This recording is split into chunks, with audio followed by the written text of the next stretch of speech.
Existence is either eternal or it is not, because the word eternal has an absolute meaning. Existence cannot be a little bit eternal, because a little bit eternal is not at all eternal. Existence is eternal, or it does not exist at all.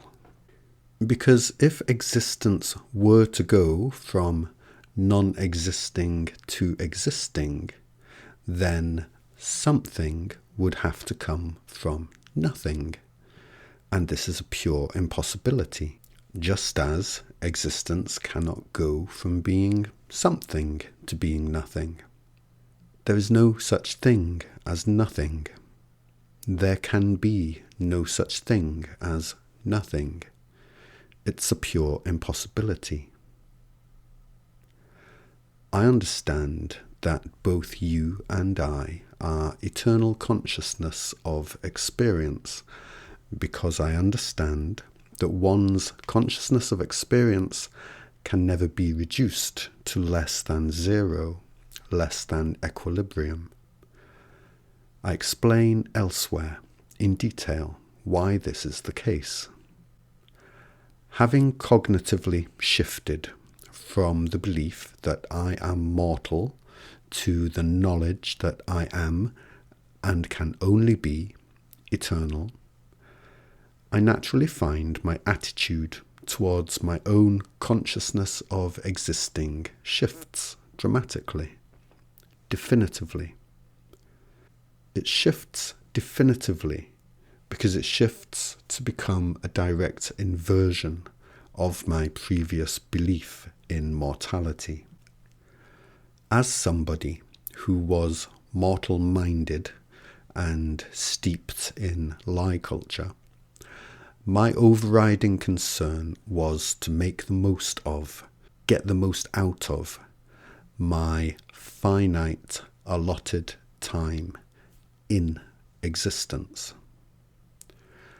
Now, as somebody who recognizes he will never get out of his eternally allotted time as existence, my overriding concern becomes the quality of my eternity. The mortal-minded are entirely occupied by the short-term concerns of existing, and so they are perpetually seeking to have control, as much control over their experience as they can.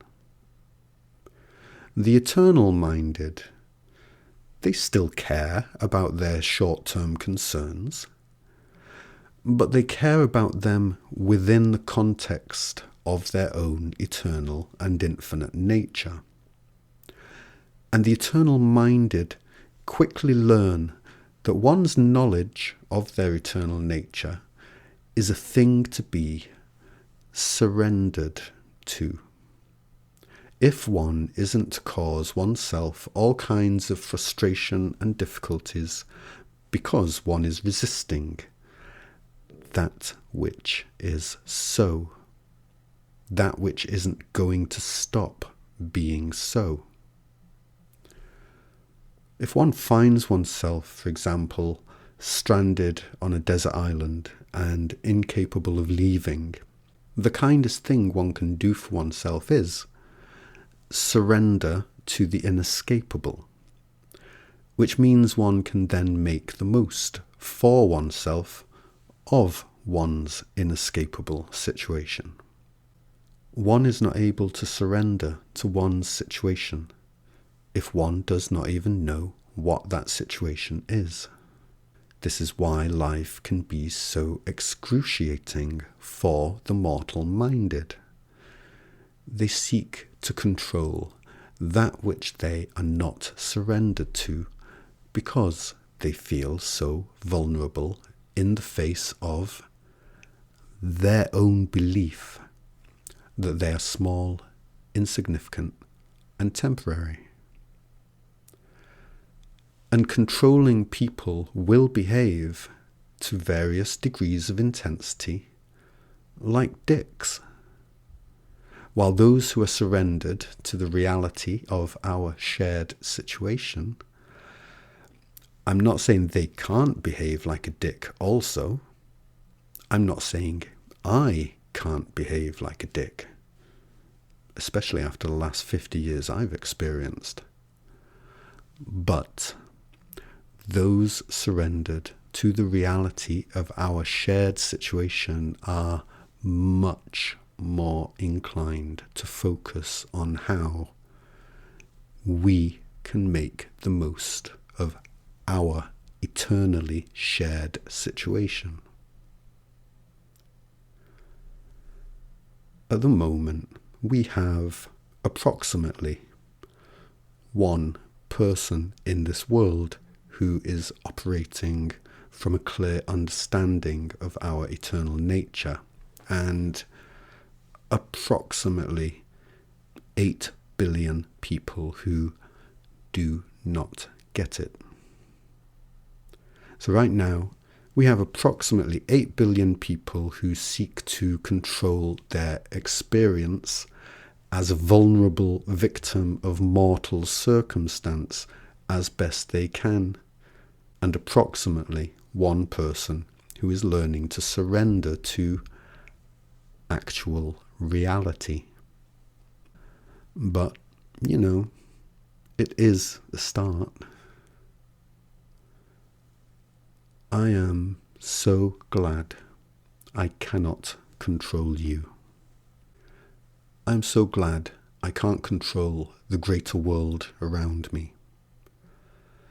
I'm glad for this lack of control over others and the world, because I understand how shit and unsatisfying my eternity would be if I did have complete control over all of it and all of its parts. Things such as surprise, delight, and joy would become impossible.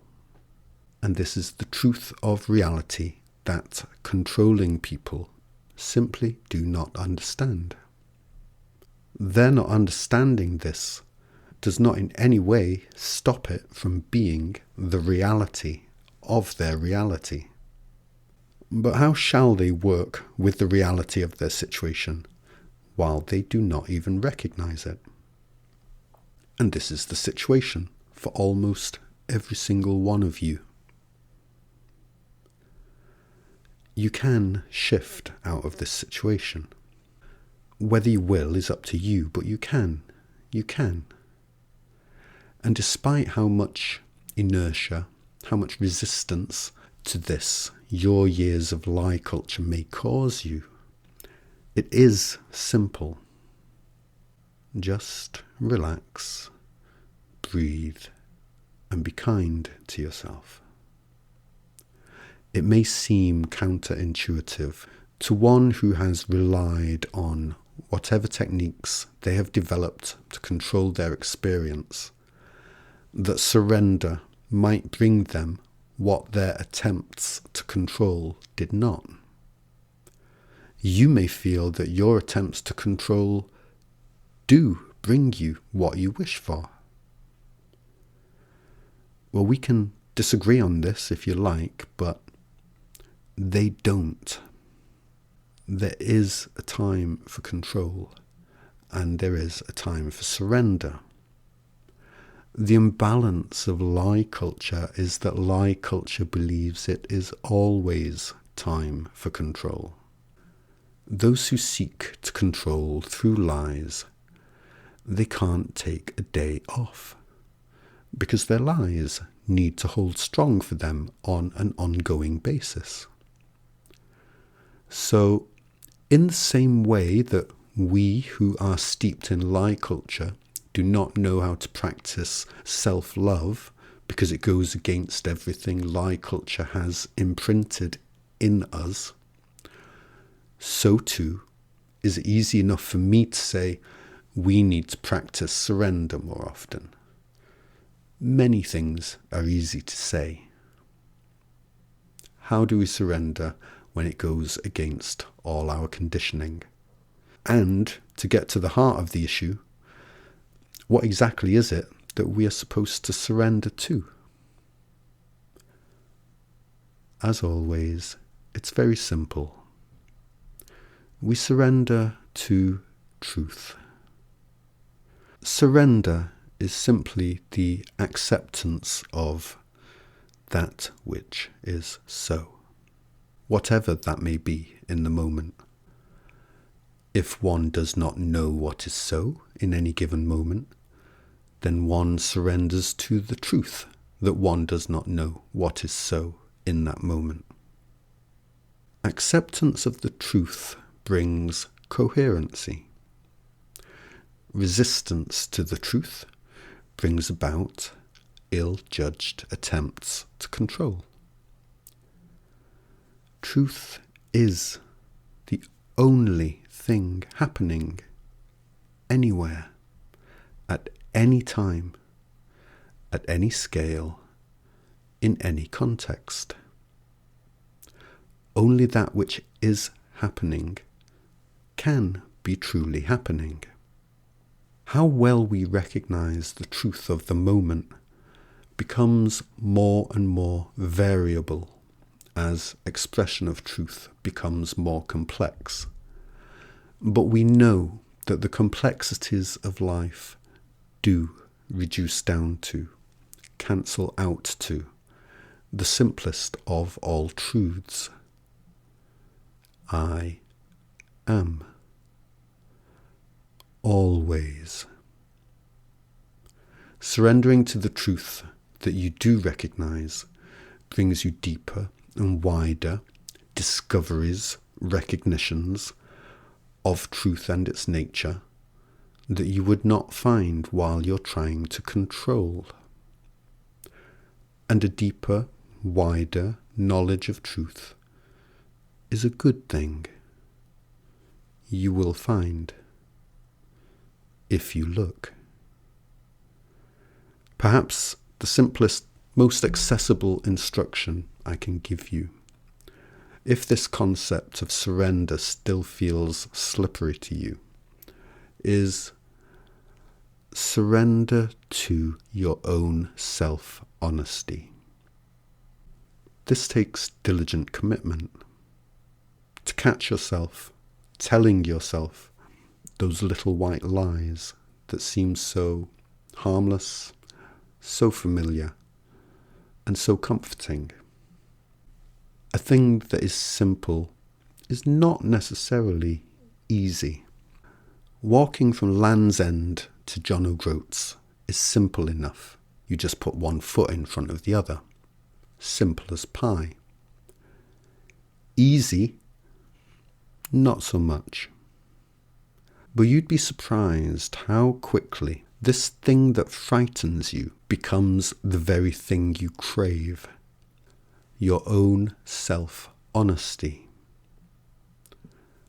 Surrender to your own self-honesty over and over and over. Accept that you know what you know. Accept that you are unsure of that which you are unsure of.